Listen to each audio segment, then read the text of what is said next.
1985년 3월 15일 아침 7시 서울의 한 산부인과에서 한 남자아이가 태어났다. 그의 이름은 김현수였다. 2025년 9월 5일 현수는 41살이 되었다. 사람들은 그를 두고 이렇게 말했다. 성실한데 되는 일이 없는 남자라고. 현수는 누구보다 부지런했다. 아침에 제일 먼저 출근했고 밤에는 누구보다 늦게 퇴근했다. 회사에서는 맡은 일을 끝까지 붙들고 늘어졌고 상사가 시키지 않아도 보고서를 다시 고쳤다. 주말이면 자기 개발서와 문제집을 옆에 두고 책상 앞에 앉았다. 30이 넘자 자격증이 여러 개가 되었고 새벽마다 달리기를 하며 체력까지 챙겼다. 하지만 이상했다. 열심히 하는데 늘 결과가 뒤틀렸다. 중요한 자리는 항상 동기들이 차지했고 프로젝트는 중간에 무너졌으며 모아놓은 돈은 이상하게도 꼭 사라졌다. 투자를 하면 실패했고 사람을 도우면 뒤통수를 맞았다. 누구보다 노력했는데 남는 것은 빚과 후회뿐이었다. 그는 거울을 보며 스스로에게 물었다. 나는 왜 항상 안 되는 걸까? 게으르지도 않았고 술과 도박도 멀리했는데 왜 이렇게 되는 일이 없을까? 그리고 35살이 되던 해 결정적인 일이 일어났다. 다니던 회사를 정리해고로 잘리게 된 것이다. 그날 그는 술잔을 기울이며 중얼거렸다. 내가 무슨 죄를 지었나? 정말 나는 저주라도 받은 걸까? 그렇게 무너져 있던 어느 날 현수는 우연히 지인의 소개로 한 노인을 만나게 되었다. 사주를 본다는 노인이었다. 처음에는 반신반의했지만 어쩐지 끌리는 기분에 앉아버렸다. 노인은 조용히 현수의 사주를 펼쳐보더니 말했다. 너의 일가는 을목이다. 을목은 화초와 같다. 스스로 크지 못하고 햇빛과 토양이 있어야 자란다. 너는 언제나 누군가의 도움과 환경이 필요하다. 하지만 내 초년운은 금의 기운이 강했다. 금은 나무를 자른다. 너는 어린 시절부터 눌리고 잘리는 운 속에 있었던 것이다. 현수는 순간 어린 시절이 떠올랐다. 열심히 공부했지만 성적이 오르지 않았던 시절. 아버지가 기대하며 던진 차가운 말. 넌 왜 이것밖에 안 되냐. 회사에서도 누구보다 열심히 했지만 성과를 인정받지 못했던 시간들. 모두가 사주 속에 기록된 것처럼 느껴졌다. 노인은 말을 이어갔다. 노력은 분명 필요하다. 그러나 너의 기운은 시기를 만나야 한다. 아직 토와 화의 기운이 내게 오지 않았다. 그 시기가 오면 너의 씨앗은 반드시 자라날 것이다. 현수는 충격을 받았다. 노력만으로는 안 되는 것이 있다는 사실. 사람마다 태어날 때부터 흐름이 있다는 사실. 그때 처음으로 깨달았다. 시간이 흘러 현수는 마흔에 접어들며 조금씩 변화를 느꼈다. 토의 기운이 들어오기 시작했고 작은 성과들이 쌓였다. 오랫동안 무시당하던 그가 중요한 자리를 맡게 되었고 사람들은 처음으로 그를 인정하기 시작했다. 그제야 노인의 말이 떠올랐다. 때가 오면 꽃은 반드시 핀다. 사람의 운명은 정해져 있는 것이 아니라 흐름을 따라가는 것. 노력은 씨앗이고 우는 햇빛과 비와 같다. 씨앗이 아무리 건강해도 계절이 아니면 꽃은 피지 않는다. 현수의 인생이 바로 그 증거였다. 여기서 우리는 중요한 교훈을 얻는다. 열심히 해도 안 될 때는 반드시 이유가 있다. 그 이유는 게으름이 아니라 흐름의 부조화일 수 있다. 사주는 흐름을 읽고 때를 알려주는 지도의 역할을 한다. 이제 우리는 사주의 기본 구조를 간단히 살펴보자. 첫째, 일간이다. 일간은 나 자신을 상징한다. 을목은 화초와 같고 병화는 태양과 같고 무토는 산과 같다. 사람마다 타고난 일간이 다르기에 성격과 삶의 패턴도 달라진다. 둘째, 오행이다. 목화, 토, 금, 수 5기운이 서로 돕고 극하면서 운명을 이룬다. 목은 화를 생하고 화는 토를 생한다. 반대로 금은 목을 극하고 수는 화를 극한다. 이 상생과 상극의 관계 속에서 인간사의 희비가 오간다. 셋째, 대운이다. 대운은 10년 단위로 바뀌는 큰 흐름이다. 사람마다 어떤 시기에는 길이 열리고 어떤 시기에는 막히기도 한다. 현수처럼 초년에는 금의 기운이 강해 눌렸지만 중년에 토의 기운이 들어오자 비로소 성과가 나타난 것이다. 넷째, 재성과 관성이다. 재성은 돈과 이성을 뜻한다.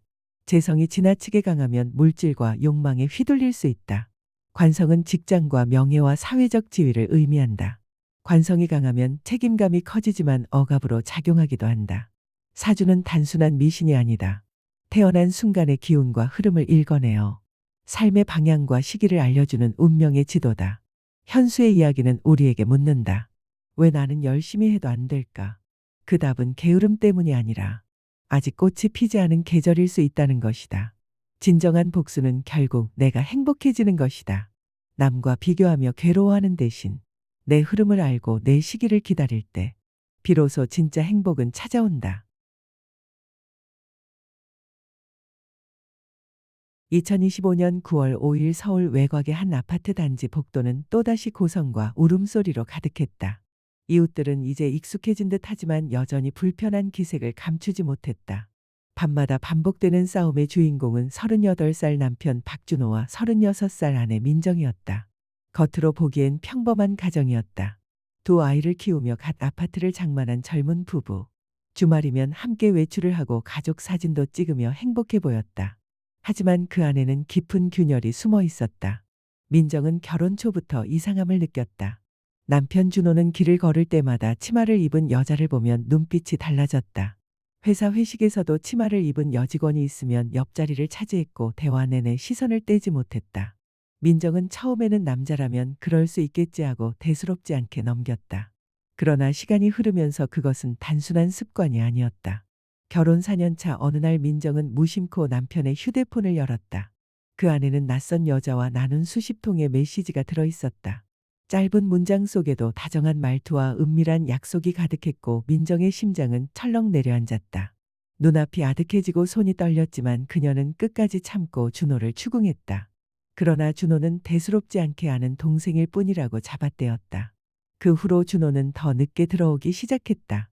회사 회식이라는 핑계로 새벽에 들어오고 술에 취해 쓰러져 자는 날도 많았다. 민정의 의심은 날이 갈수록 커졌고 결국 어느 날 그녀는 남편을 미행하기로 결심했다. 비 내리던 늦은 밤 골목 포장마차 앞. 민정은 충격적인 장면을 보았다. 남편 준호가 짧은 치마를 입은 낯선 여자와 마주 앉아 술잔을 기울이고 있었다. 두 사람의 웃음소리와 손길은 연인처럼 익숙했고 민정은 무릎이 풀려 주저앉으며 눈물을 흘렸다. 그 순간 배신감과 분노가 동시에 밀려와 숨조차 쉬기 힘들었다. 집에 돌아온 민정은 준호를 붙잡고 울부짖었다. 아이들도 있는데 왜 우리 가정을 무너뜨리냐고 소리쳤다. 그러자 준호는 고개를 떨군 채 낮게 말했다. 나도 모르겠다. 치마만 보면 미쳐버리겠다. 그 말은 민정의 마음을 산산이 부수었다. 더 이상 울음조차 나오지 않았다. 민정은 도저히 이해할 수 없었다. 사랑하는 남편이 왜 끝도 없이 다른 여자를 줬는지 이유를 찾고 싶었다. 결국 그녀는 지푸라기라도 잡는 심정으로 사주 명리학을 찾아갔다. 처음에는 믿지 않았지만 남편의 행동을 설명할 길이 없었기에 기대를 걸 수밖에 없었다. 명리학자는 준호의 사주를 펼치고 조용히 말했다. 박준호의 일가는 병화다. 병화는 태양 같은 기운으로 밝고 활달하지만 그만큼 외로움에 약하다. 겉으로는 늘 웃고 사람들 사이에서 인기 있지만 속은 공허하다. 그 공허함을 채우기 위해 끊임없이 무언가를 찾게 된다. 더 큰 문제는 재성이 지나치게 많다는 점이었다. 재성은 돈과 이성을 뜻한다. 재성이 적당히 있으면 부지런히 일하며 애정을 나누지만 지나치게 많으면 욕망이 넘쳐 제어하기 어렵다. 박준호는 바로 그 경우였다. 재성이 과다의 가정이 있어도 만족하지 못하고 다른 여자를 찾게 된 것이다. 게다가 관성이 약했다. 관성은 책임과 질서를 상징한다. 관성이 강하면 가정과 직장에서 책임을 다하려 애쓰지만 관성이 약하면 유혹을 이기지 못한다. 박준호는 재성이 과다하고 관성이 약한 전형적인 구조였다. 명리학자는 단호하게 말했다. 운명은 정해진 것이 아니다. 흐름을 알면 바꿀 수도 있다. 재성이 강한 사람은 그 에너지를 다른 곳으로 흘려보내야 한다. 돈과 이성으로 흘러가는 욕망을 운동이나 창작으로 돌리거나 사회적 책임을 강화하면 가정을 지킬 수 있다. 민정은 그 말을 들으며 남편의 기이한 행동이 단순한 도덕성의 문제가 아님을 깨달았다. 태어날 때부터 흐름 속에 숨겨진 기운 때문이었다. 그러나 동시에 선택의 여지도 있다는 것을 알았다. 사람은 기운의 흐름을 알면 충분히 다른 길을 선택할 수 있다는 사실에 작은 희망이 생겼다. 이제 간단히 사주 용어를 정리해보자. 일가는 나 자신을 의미한다. 병화는 태양 같은 기운으로 밝지만 외로움에 약하다. 재성은 돈과 이성을 의미한다. 적당하면 풍요와 애정을 주지만 지나치면 욕망에 끌려간다.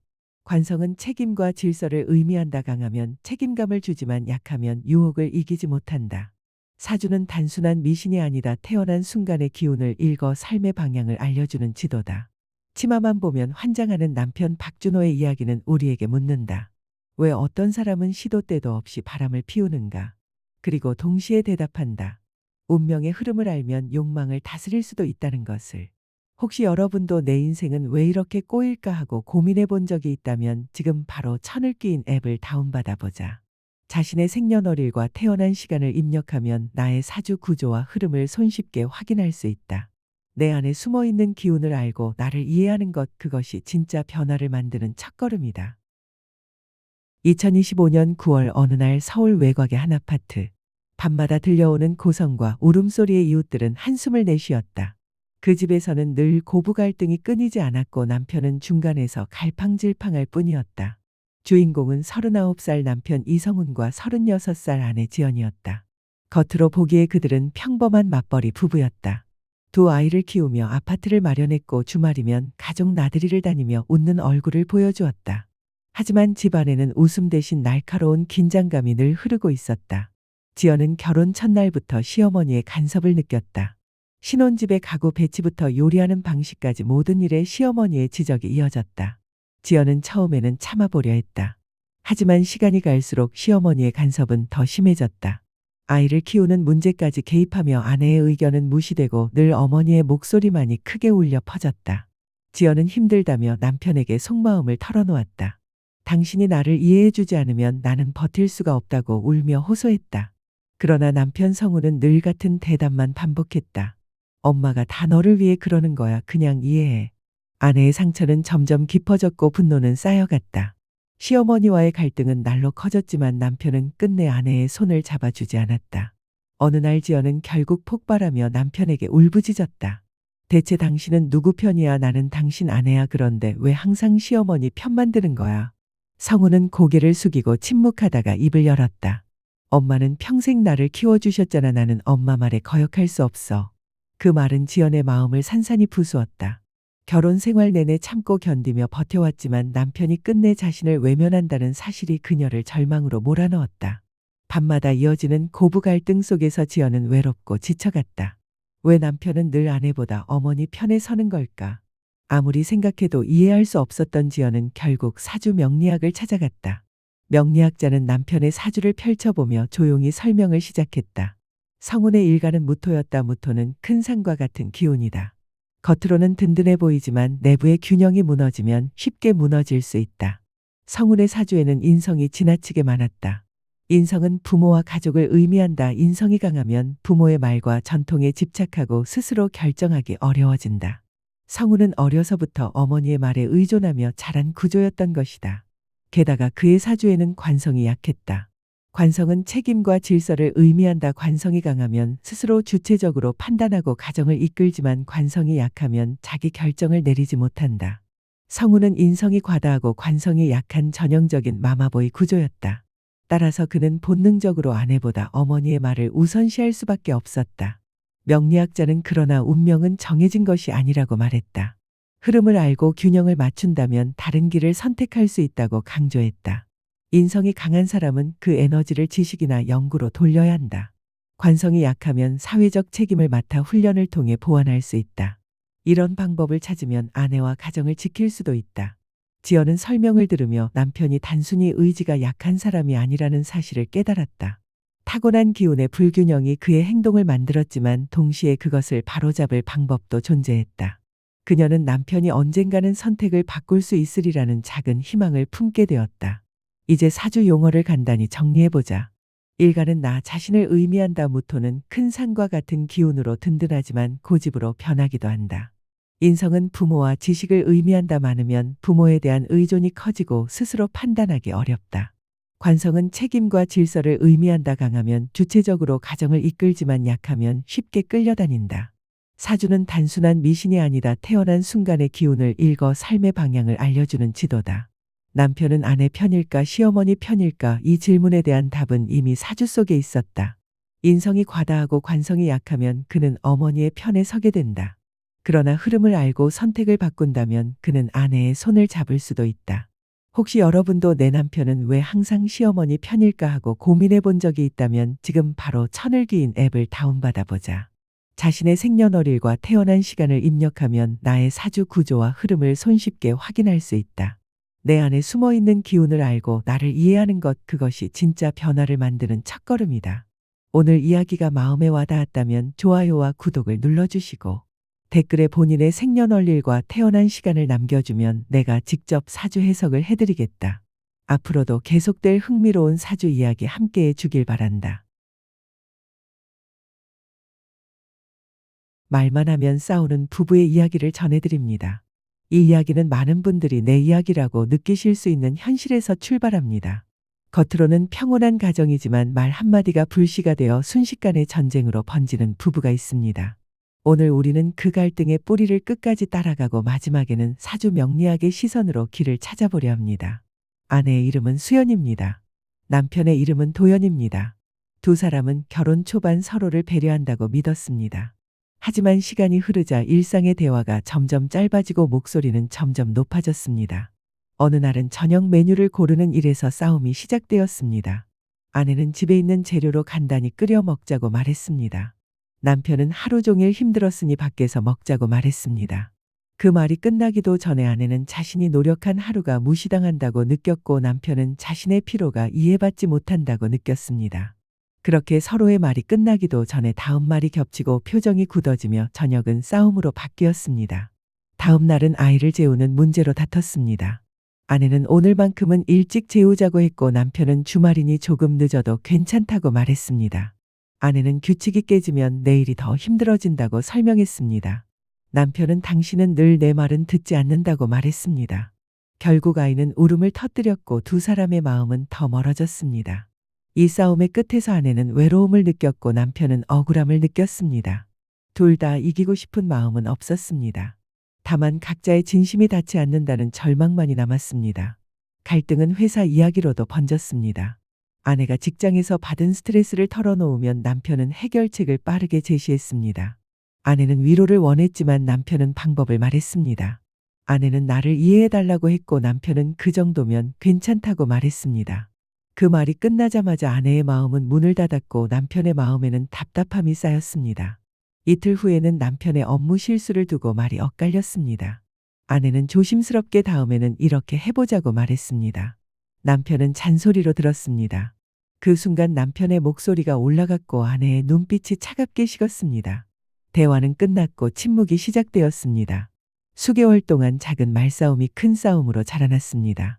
싸움의 내용은 늘 달랐지만 흐름은 같았습니다. 하나, 상대의 말을 끝까지 듣지 못했습니다. 둘, 상대의 의도를 좋게 해석하지 못했습니다. 셋, 결론을 서두르며 목소리가 먼저 앞섰습니다. 그 결과 두 사람은 서로에게 고함을 치지 않아도 마음속으로는 이미 등을 돌리고 있었습니다. 어느 저녁 아내는 문득 생각했습니다. 왜 우리는 말만 하면 싸울까요? 서로를 사랑하지 않아서가 아니라면 무엇이 우리를 이렇게 만들었을까요? 그 답을 찾고 싶었던 아내는 사주 명리학 상담실을 찾아갔습니다. 사람의 기질과 말의 온도가 태어날 때의 기운과 관련이 있다면 지금 이 갈등의 실마리도 그 안에 있을지 모른다고 생각했습니다. 명리학자는 두 사람의 태어난 날과 시간으로 흐름을 살폈습니다. 먼저 남편의 기운을 설명했습니다. 남편은 불의 기운이 강하게 드러나는 사람입니다. 이 기운은 따뜻하고 추진력이 좋으며 생각이 떠오르면 바로 말로 옮기는 경향이 있습니다. 불의 기운이 많을수록 말의 속도는 빨라지고 표현은 직접적으로 기울어집니다. 타인을 돕고 싶어하는 마음이 앞서서 상대가 말을 마치기 전에도 해결책을 먼저 던지는 경향이 강해집니다. 의도는 선하지만 상대에게는 벽처럼 느껴질 수 있습니다. 또한 순간에 감정이 올라오면 목소리의 높낮이가 쉽게 변하며 단정적인 어휘가 나오기 쉽습니다. 다음으로 아내의 기운을 설명했습니다. 아내는 나무의 기운이 튼튼한 사람입니다. 나무의 기운은 성실하고 원칙을 중요하게 생각하며 관계에서 신뢰와 예의를 소중히 여깁니다. 말의 온도는 상대의 마음을 살피는 쪽에 가깝고 서두르기보다는 차분하게 흐름을 정리하려는 성향이 강합니다. 이 기운이 강해지면 약속과 규칙을 어기는 상황에 민감해지고 작은 말 한마디에도 의미를 깊게 해석하게 됩니다. 상대가 말을 끊거나 결론을 서두르면 존중받지 못한다고 느끼기 쉽습니다. 명리학자는 두 사람의 기운이 만났을 때의 상호작용을 차분히 들려주었습니다. 불과 나무는 서로를 살릴 수도 있고 동시에 서로를 태울 수도 있습니다. 불이 나무를 비추면 따뜻한 온기가 생기고 아이디어와 열정이 살아납니다. 하지만 불이 강해지면 나무는 타들어갑니다. 대화에서도 흐름은 같습니다. 남편의 말이 빠르고 단정적으로 치고 나올 때 아내는 존중받지 못한다고 느끼며 방어가 올라옵니다. 아내가 규칙과 절차를 강조하며 한 문장을 길게 설명할 때 남편은 답답함을 느끼고 결론을 서두르려 합니다. 이 두 흐름이 부딪히는 순간 불은 더 세지고 나무는 더 단단해져 서로의 고집만 남습니다. 그래서 말만 하면 싸움이 되었습니다. 명리학자는 해결의 실마리도 함께 제시했습니다. 첫째, 아내의 말이 시작되면 남편은 한숨 길이의 침묵을 지키는 연습을 하셔야 합니다. 상대가 문장을 마칠 때까지 기다리는 습관이 불의 속도를 낮춰줍니다. 둘째, 남편이 의견을 내놓을 때 아내는 먼저 들은 내용을 한 줄로 요약해 주시기 바랍니다. 당신의 뜻은 이렇다는 이해의 표시가 나무의 방어를 낮춥니다. 셋째, 둘의 대화 시간의 규칙을 세우시기 바랍니다. 하루 한 번 저녁 식사 후에 15분 동안 한 사람씩 번갈아 말하고 다른 사람은 메모만 하는 방법이 있습니다. 이 규칙은 나무의 안정감을 키우고 불의 즉흥성을 부드럽게 바꿉니다. 넷째, 집안의 환경을 조정하시는 것도 도움이 됩니다. 따뜻한 조명과 느린 음악은 불의 기운을 차분하게 낮추고 녹색 식물은 나무의 기운을 편안하게 만들어줍니다. 다섯째, 결론을 미루는 훈련을 하셔야 합니다. 지금 당장 결정하지 말고 하룻밤 재운 뒤 아침에 다시 이야기하는 원칙을 세우면 불의 급한 성향이 가라앉고 나무의 깊은 판단이 드러납니다. 아내는 설명을 들으며 마음이 풀리는 것을 느끼셨습니다. 남편은 자신을 무시하려고 한 것이 아니라 자신의 기운대로 말했을 뿐이라는 사실을 이해하셨습니다. 남편은 아내가 잔소리를 하려는 것이 아니라 믿음을 지키려는 성향이라는 점을 새롭게 보게 되었습니다. 둘은 집으로 돌아와 대화 규칙을 종이에 적어 냉장고에 붙였습니다. 오늘은 내가 먼저 듣겠습니다라는 문장으로 대화를 시작했고 서로의 말을 끝까지 듣는 훈련을 시작했습니다. 처음에는 어색했지만 사흘째 되는 날 밤 두 사람은 싸우지 않고 하루를 마무리했습니다. 아내는 오랜만에 마음이 따뜻하다고 느끼셨고 남편은 드디어 우리가 같은 편이 되었다고 말했습니다. 이제 여러분이 이해를 돕기 위해 기본 용어를 간단히 정리해드리겠습니다. 일가는 나 자신을 나타내는 기둥입니다. 불의 기운이 강하면 표현이 빠르고 직접적입니다. 나무의 기운이 강하면 원칙과 예의를 중시하고 상대의 태도에 민감합니다. 오행은 나무, 불, 흙, 금물로 설명되는 5기운입니다. 불과 나무는 서로 이롭게 할 수도 있고 과하면 서로를 소모시킬 수도 있습니다. 대우는 인생의 흐름이 10년 단위로 바뀌는 큰 물줄기입니다. 흐름이 바뀌면 같은 말과 행동도 받아들이는 온도가 달라집니다. 이 기본만 이해하셔도 부부 대화의 기류를 읽는 눈이 생기십니다. 사주는 미신이 아니라 태어난 순간의 기운을 읽어 삶의 방향을 알려주는 지도라고 생각합니다. 말만 하면 싸우는 부부의 갈등도 결국 기운의 속도와 온도를 조절하면 충분히 달라질 수 있습니다. 두 분이 오늘부터 단 한 문장만 더 천천히 말하고 단 한 번만 더 끝까지 들어주신다면 내일의 분위기는 분명 달라질 것이라고 믿습니다. 혹시 여러분도 우리 부부는 왜 대화만 시작하면 싸우게 될까라고 고민하신 적이 있으시다면 지금 바로 천을기 앱을 다운받아 보시기 바랍니다. 자신의 생년월일과 태어난 시간을 입력하시면 나와 배우자의 기운 구조와 대화의 맞춤 해법을 손쉽게 확인하실 수 있습니다. 내 안의 기운을 알고 상대의 기질을 이해하는 것, 그것이 진짜 변화를 만드는 첫걸음입니다. 오늘 이야기가 마음에 와 닿으셨다면 좋아요와 구독을 눌러주시기 바랍니다. 여러분의 관심이 다음 이야기를 만드는 힘이 됩니다. 또한 댓글에 본인의 생년월일과 태어난 시간을 남겨주시면 정성껏 사주 해석을 도와드리겠습니다. 여러분의 사연을 기다리겠습니다. 다음 편에서도 삶을 바꾸는 한 줄의 해답을 함께 찾아가겠습니다. 오늘의 이야기는 많은 분들이 쉽게 꺼내지 못하는 주제입니다. 바로 여자의 외도입니다. 가정이 있는데도 다른 남자를 찾는 아내의 모습은 충격적이지만 또 한편으로는 현실 속에서 누구나 들어본 이야기이기도 합니다. 이 이야기를 통해 왜 어떤 아내는 멈추지 못하는지 그 뿌리를 따라가 보겠습니다. 주인공의 이름은 혜진입니다. 혜진은 38살 전업주부로 겉보기에는 평범한 아내이자 엄마였습니다. 남편과 두 아이와 함께 단란한 가정을 꾸려가는 듯 보였습니다. 동네 사람들은 혜진을 부러워했습니다. 착실한 남편과 예쁜 아이들 무엇이 부족하겠느냐고 말했습니다. 하지만 혜진의 마음속은 늘 텅 비어 있었습니다. 남편은 책임감이 강하고 성실했지만 표현이 서툴렀습니다. 회사 일에 치여 늦게 들어오는 날이 많았고 대화는 점점 줄어들었습니다. 혜진은 하루 종일 집안일과 아이 양육에 시달리며 외로움에 갇혀갔습니다. 그런 어느 날 우연히 참석한 동창 모임에서 옛 친구를 다시 만나게 되었습니다. 그는 따뜻한 말을 건네주었고 혜진은 오랜만에 자신이 여자로 보인다는 느낌을 받았습니다. 그 작은 온기가 혜진의 마음을 흔들었습니다. 처음에는 메시지를 주고받는 것으로 그쳤습니다. 오늘 하루 어땠는지 묻는 짧은 대화가 혜진에게는 큰 위로가 되었습니다. 남편에게는 한 번도 듣지 못한 다정한 말이었기 때문입니다. 그러나 시간이 흐르면서 만남은 더 잦아졌고 결국 선을 넘고 말았습니다. 그 순간 혜진은 두려움과 설렘 속에서 스스로도 알 수 없는 감정에 휘말렸습니다. 남편은 어느 날 아내의 휴대폰을 보고 충격을 받았습니다. 낯선 남자와 주고받은 메시지 속에는 숨길 수 없는 감정이 드러나 있었습니다. 남편은 분노와 배신감에 몸을 떨었고 혜진은 무릎을 꿇고 울었습니다. 그러나 눈물 속에서도 그녀는 스스로를 용서할 수 없었습니다. 왜 나는 이렇게 되었을까? 왜 가정이 있는데도 다른 남자를 찾았을까? 답을 찾을 수 없던 혜진은 결국 사주 명리학을 찾았습니다. 그녀는 자신이 왜 멈추지 못했는지 이해하고 싶었습니다. 명리학자는 혜진의 사주를 펼쳐보며 설명했습니다. 혜진의 일간은 을목이었습니다. 을목은 가늘고 부드러운 풀이나 덩굴 같은 기운입니다. 늘 기대고 의지할 무언가를 찾으며 혼자 서 있기보다 다른 기운에 얽히는 성향이 강합니다. 특히 혜진의 사주에는 재성과 식상이 과도하게 많았습니다. 재성은 돈과 이성을 의미합니다. 이성이 많으면 애정과 관심을 끊임없이 원합니다. 식상은 감정과 표현을 나타냅니다. 식상이 과다하면 감정이 넘쳐 흐르고 새로운 자극과 변화를 갈망하게 됩니다. 혜진은 바로 이런 구조였던 것입니다. 관성이 약하다는 점도 문제였습니다. 관성은 책임과 질서를 의미합니다. 관성이 강하면 자신을 절제하고 가정을 지키려는 힘이 강해집니다. 하지만 혜진의 사주에는 관성이 약해 제약과 책임을 버거워했습니다. 그래서 가정이 있어도 늘 채워지지 않는 공허함 속에서 새로운 자극을 찾게 되었던 것입니다. 명리학자는 말했습니다. 혜진의 외도는 단순한 도덕적 일탈이 아니라 태어날 때부터 흐름 속에 숨어있던 기운의 불균형이었다고. 그러나 그것이 곧 운명을 고정하는 것은 아니라고도 했습니다. 흐름을 알고 균형을 맞춘다면 다른 선택을 할 수 있습니다.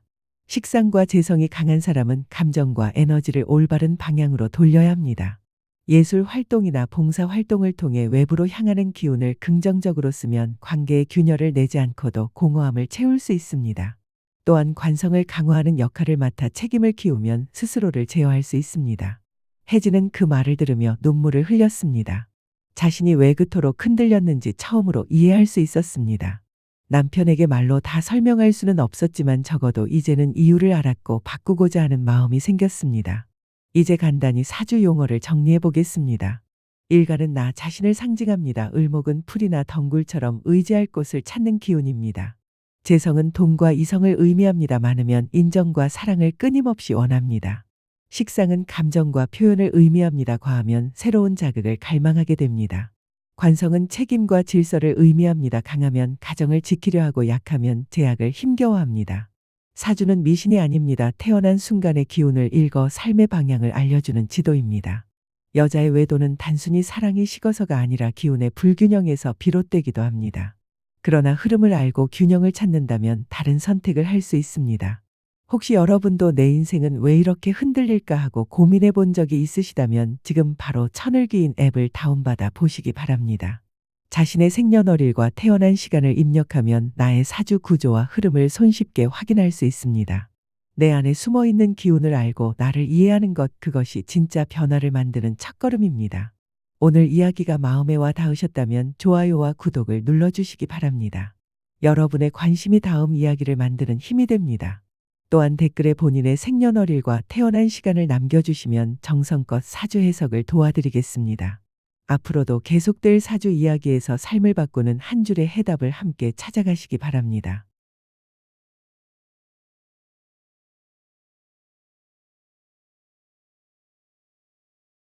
오늘은 대한민국을 충격에 빠뜨린 대구 발바리 사건을 말씀드리겠습니다. 이 사건은 단순한 범죄가 아니라 평범한 아버지이자 가장으로 보였던 한 남자가 어떻게 흉악한 성폭행범이 되었는지를 보여주었습니다.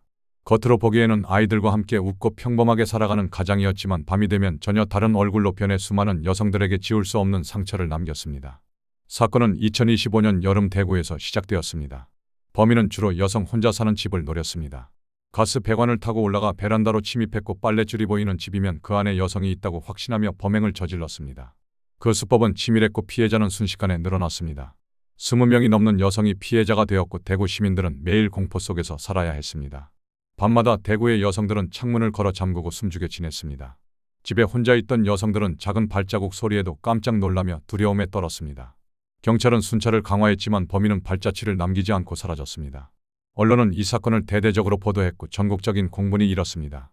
도대체 어떻게 평범한 가장이 이런 끔찍한 범행을 저지를 수 있었는가 하는 질문이 쏟아졌습니다. 범인은 결국 붙잡혔습니다.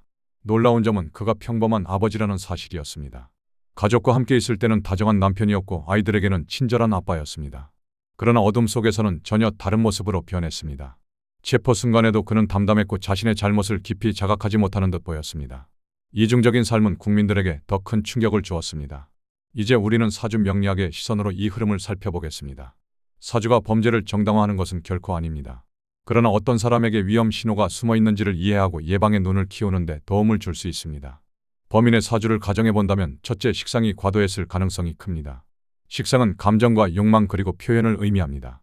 식상이 적당하면 예술적 재능이나 활발한 대인관계로 나타나지만 과하면 욕망이 넘쳐 스스로를 제어하지 못하게 됩니다. 범인은 순간에 충동을 통제하지 못하고 끝내 범죄로 이어갔던 것입니다. 둘째, 재성이 과도했을 가능성이 있습니다. 재성은 돈과 이성을 의미합니다. 재성이 적당하면 사랑과 풍요를 나누지만 지나치면 집착으로 흐릅니다. 범인은 이성에 대한 욕망이 왜곡되어 집착으로 변했고 그 집착은 결국 파괴적인 범죄로 이어졌습니다. 셋째, 관성이 부족했던 것으로 보입니다. 관성은 책임과 질서를 상징합니다. 관성이 강하면 법과 사회적 규범을 따르며 책임을 다하지만 약하면 규칙을 무시하고 욕망만 따르게 됩니다. 범인은 바로 그 경우였습니다. 사회적 책임을 다해야 할 가장의 자리에 있었음에도 관성이 약해 욕망을 제어하지 못했습니다. 사주는 인간의 흐름을 보여주는 지도와 같습니다. 식상이 과하면 욕망이 넘치고 재성이 과하면 집착이 커지며 관성이 약하면 사회적 규율을 무시하게 됩니다. 이 세 가지가 겹쳐지면 결국 평범한 얼굴 뒤에 숨은 괴물이 나타날 수 있습니다. 대구 발바리 사건은 그것을 그대로 보여주었습니다. 이 사건은 우리 모두에게 큰 교훈을 남깁니다. 사람의 겉모습만 보고는 알 수 없는 내면의 흐름이 있다는 사실입니다. 평범한 아버지, 평범한 남편이라고 해서 항상 안전하다고 말할 수는 없습니다. 따라서 우리는 더 깊이 들여다보고 경계할 필요가 있습니다. 이제 간단히 사주 용어를 정리해 드리겠습니다. 식상은 감정과 표현의 기운입니다. 많으면 감정이 넘치고 충동이 강해집니다. 재성은 돈과 이성을 의미합니다. 많으면 애정과 욕망이 집착으로 흐릅니다. 관성은 책임과 질서를 의미합니다. 강하면 법을 따르지만 약하면 규범을 무시하게 됩니다. 사주는 미신이 아닙니다. 태어난 순간의 기운을 읽어 삶의 방향을 알려주는 지도입니다. 대구 발바리 사건은 인간의 욕망이 통제되지 않을 때 어떤 비극이 일어나는지 보여주었습니다. 그러나 동시에 우리는 흐름을 알면 경계할 수 있고 더 많은 피해를 막을 수 있다는 교훈도 얻었습니다. 혹시 여러분도 내 삶은 왜 이렇게 흔들릴까? 내 마음은 왜 이렇게 불안정할까? 고민해 보신 적이 있다면 지금 바로 천을귀인 앱을 다운받아 보시기 바랍니다. 자신의 생년월일과 태어난 시간을 입력하시면 나의 사주 구조와 흐름을 손쉽게 확인하실 수 있습니다. 내 안에 숨어있는 기운을 알고 나를 이해하는 것, 그것이 진짜 변화를 만드는 첫걸음입니다. 오늘 이야기가 마음에 와 닿으셨다면 좋아요와 구독을 눌러주시기 바랍니다. 여러분의 관심이 다음 이야기를 만드는 힘이 됩니다. 또한 댓글에 본인의 생년월일과 태어난 시간을 남겨주시면 정성껏 사주 해석을 도와드리겠습니다. 앞으로도 계속될 사주 이야기에서 삶을 바꾸는 해답을 함께 찾아가시기 바랍니다. 암 선고받은 남편 가족은 돈부터 따졌다. 오늘은 한 가정의 이야기를 사주 해석을 통해 풀어보겠습니다. 작은 방 안에서 할머니는 요실금으로 바지를 적신 할아버지를 붙잡고 울분을 토합니다. 이 양반 또 이러고 있네. 바지를 다 적셔놓고 그냥 서 있잖아. 목자야, 제발 좀 도와줘라. 오늘은 날씨도 너무 더워. 내가 감당이 안 된다. 그러나 가족들은 서로 눈치만 볼 뿐 누구도 나서지 않습니다. 할아버지는 자존심 때문에 아무 말도 못하고 서 있을 뿐입니다. 그 모습을 본 친척 한 명은 중얼거립니다. 저 양반 젊었을 때 마누라한테 못되게 굴었을 거야. 결국 인과응보지 뭐. 사주적으로 풀이하면 젊었을 때 기운이 강한 사람은 남을 제압하며 살지만 노년이 되면 그 힘이 꺾이고 주변의 도움을 받지 못하게 됩니다. 특히 인성과 재성이 부족한 사주는 가족과 정이 멀어지고 말년에 외로움이 찾아오기 쉽습니다. 며칠 후 남편은 병원에서 췌장암 진단을 받습니다. 의사는 냉정하게 말했습니다. 항암 치료와 수술을 하려면 억 단위의 비용이 필요합니다. 쉽지 않을 겁니다. 남편은 어머니를 바라보며 말합니다. 엄마, 제 저축 통장 있죠? 제가 모은 돈 거기 있잖아요. 그러나 어머니는 차갑게 대답합니다. 그 돈은 내 동생 차 사주고 창업한다고 보태줬다. 내가 병에 걸릴 줄 누가 알았겠니? 남편은 충격을 받습니다. 내가 수년간 모은 돈인데 지금 내 목숨이 오락가락하는데 어떻게 그러실 수 있어요? 옆에 있던 동생은 곧바로 변명합니다. 형, 우리 집 사정 알잖아. 애들 학원비만 해도 매달 200이고 대출도 갚아야 해. 이 500만 원도 겨우 뺀 거라고. 사주적으로 재성이 과다하거나 흩어진 팔자는 돈 문제로 갈등이 끊이지 않습니다. 돈을 벌어도 손에 쥐지 못하고 필요할 때는 쓰지 못하는 일이 반복됩니다. 형제궁이 충을 맞으면 형제 간 금전 문제로 갈등이 반복되고 정이 약해집니다. 남편은 마지막 희망으로 의형제 준상을 찾습니다. 준상아, 우리 의형제 맺었잖아. 나 좀 도와줘. 그러나 준상은 차갑게 말합니다. 형님 미안한데 이건 내 결혼 자금이야. 술자리에서 맺은 의형제를 진심으로 믿은 거야. 내가 호구야. 왜 나한테 돈을 빌려? 관성이 약한 사주는 사회적 신뢰가 부족합니다. 관성이란 명예와 규율인데 이것이 약하면 약속이 잘 지켜지지 않고 사람 사이에 믿음이 오래가지 못합니다. 따라서 위기의 순간에 곁에 남는 사람은 드물게 됩니다. 아내는 조심스럽게 말합니다. 여보, 우리 애 낳았을 때 산후조리원 예약해놨잖아. 그 돈이라도 쓰면 어때? 그러나 어머니는 단호하게 말합니다. 산후조리원은 집에서 해라. 그 돈은 동생 창업에 보태야 한다. 며느리는 떠날 수 있어도 친가족은 영원하다. 아내는 눈시울이 붉어집니다. 남편을 사랑해서가 아니라 노후에 의지할 사람이 필요해서 자신을 붙잡는다는 생각에 마음이 무너집니다. 부부궁이 충을 맞으면 부부간 신뢰가 약하고 사랑보다는 의무와 두려움으로 관계가 이어집니다. 남편은 힘겹게 속삭입니다. 여보, 나 버리지 마. 내가 정신 차리게 당신 없으면 난 끝이야. 하지만 가족들의 대화는 끝내 돈 이야기뿐이었습니다. 사고를 고아오겠다. 학원비가 많다. 창업자금이 우선이다. 정작 아픈 남편을 위로하는 이는 아무도 없었습니다. 사주적으로 보면 이 남편은 재성과 관의 균형이 무너진 팔자일 가능성이 큽니다. 재성은 돈과 이해관계, 관성은 명예와 책임을 뜻합니다. 이 두 기운이 불안정하면 돈 때문에 명예가 흔들리고 가족 관계마저 무너집니다. 결국 돈 때문에 사랑이 가려지고 인간관계는 금이 갑니다. 남편은 병상에서 마지막으로 속삭입니다. 사랑이 아니라 결국 돈이었구나. 하지만 나는 끝까지 가족 곁에 있고 싶었다. 이 이야기는 단순한 막장이 아닙니다. 사주적으로 보면 이미 타고난 기운 속에 가족 갈등과 재물 불화, 그리고 질병과 외로움이 들어 있었습니다. 그러나 사주가 모든 것을 결정하지는 않습니다. 팔자는 기운일 뿐이며 그 기운을 어떻게 다스리느냐에 따라 인생은 달라집니다.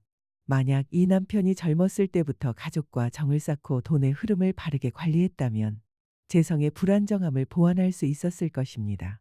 관성이 약하다면 작은 약속부터 지키며 신뢰를 쌓는 습관이 필요합니다. 그렇게 살았다면 위기의 순간에도 가족과 친구가 곁에 있었을지도 모릅니다. 여러분은 어떻게 생각하시나요? 이 남편의 삶은 타고난 팔자였을까요? 아니면 스스로 만든 결과였을까요? 여러분도 본인의 사주를 확인할 수 있습니다. 천을 끼인 앱을 활용하면 태어난 연월일시를 입력해 일간과 오행의 강약, 재성, 인성관성의 흐름을 한눈에 확인할 수 있습니다. 자신의 기운을 알면 어떤 부분을 보완해야 할지, 어떤 선택을 조심해야 할지 알 수 있습니다. 댓글에 본인의 생년월일을 남겨주시면 제가 직접 풀이해드리겠습니다. 그리고 천을 기인 앱으로 본인의 사주를 직접 확인해 보시길 권합니다. 운명은 정해진 것이 아니라 스스로 어떻게 풀어가느냐에 따라 달라집니다. 좋아요와 구독은 큰 힘이 됩니다.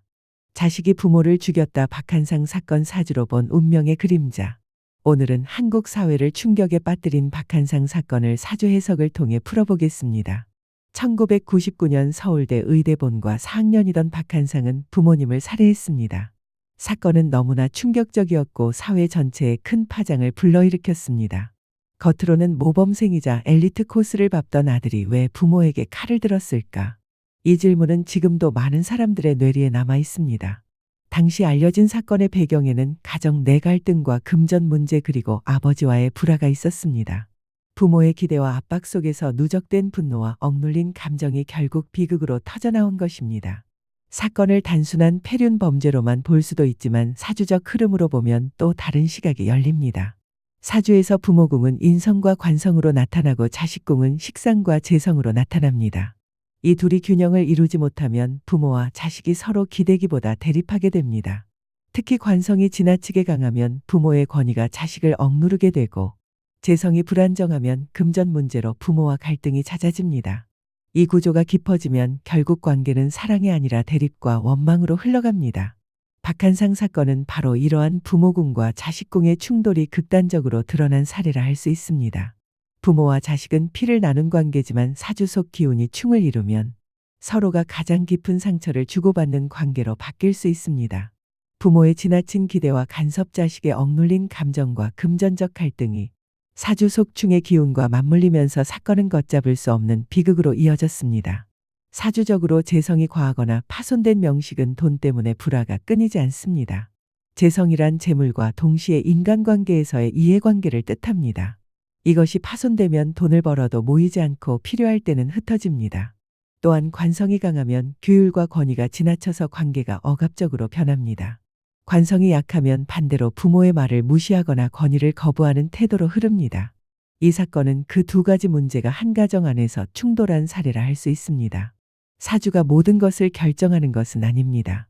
사주는 흐름과 경향을 보여줄 뿐 그 기운을 어떻게 다스리고 선택하느냐에 따라 결과는 달라집니다. 만약 이 가정에서 감정을 풀어낼 통로가 있었다면 사주 속 충의 기운이 화해로 풀릴 수 있었을 것입니다. 하지만 갈등은 대화로 풀리지 못했고 결국 극단적 사건으로 이어졌습니다.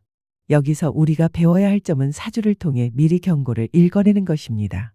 부모궁이 충을 맞은 사주는 부모와의 갈등을 조심해야 하고 재성이 과다하면 돈 문제로 다툼이 생길 수 있음을 경계해야 합니다.